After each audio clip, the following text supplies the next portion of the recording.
In this video lesson, we're going to look at this wonderful piece by Edvard Grieg, Hall of the Mountain King, and we're going to look at some of the hand positions for the piece.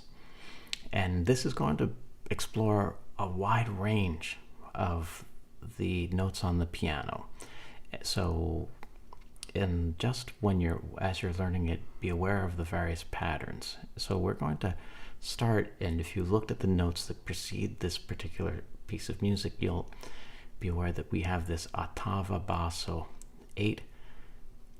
It's going to be in the left hand, the A that you'll see will be actually 1 octave lower than is written. So it looks like it's this A, which is pretty low. If we have middle C and then you count down from middle C, 1, 2, 3, 4, 5, 6, 7, 8, 9, 10, all the way to that one. You're actually going to go 1 octave lower to an A lower than that. And you'll just be playing A and E, and that's going to alternate, kind of our umpa. And then you'll play the A 1 octave higher than that with your right hand. So we're going to be pretty far down in the bass clef for this wonderful piece of music. And you'll play staccato notes. We're going to be playing elements of our scales here. So this is actually an element of an A minor scale. Like that. So you want to play it in a slightly detached fashion. And it's got a fun sound here. So very evocative. Like that.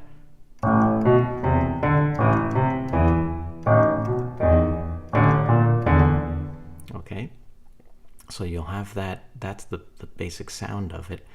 It's a good idea to practice hands alone with this, to take the right hand and just play your ascending scale here. And if you remember way back when in the book, we were learning the C major scales. Those. Now you're going to do a similar hand pattern with the A minor scale. Sort of implying that A minor scale here. And then you'll skip down to the C and back to the E. Then in the second measure, you'll have a D sharp and a B. So you'll use your fourth finger and play the D sharp and then a B and back to the D sharp. And then you'll play a D natural back to that white key here and then B flat. So that's a little bit of a quirky sound here. It's a D sharp to a B, and then back to the D sharp, and then a D natural to a B flat, then back to a D. So that sounds like this together. Okay, and then in the next measure, you'll play the scale up. When you get to the fifth finger on that E, you'll bring your thumb of your right hand in and play a C, and then kind of snap your fingers out so that you can play an E and an A here. And then G, C, rather G, E, C, E, G. So that the third and fourth measures of this piece sound like this. It's going to be A, B, C, D, E, and then bring your thumb in like that. C, E, A.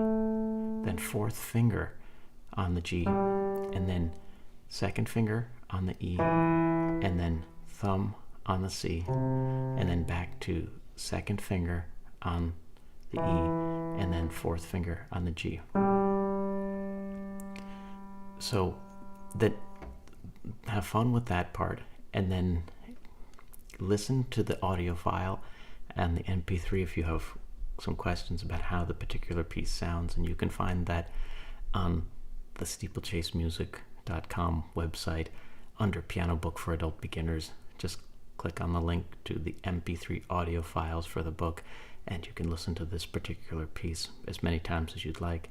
You can pause it, go back to the beginning, and that will give you a good sense of how the piece sounds. Well, have fun with this wonderful piece. I hope you enjoy it, and you're making great progress with your piano playing. See you next time in the next video.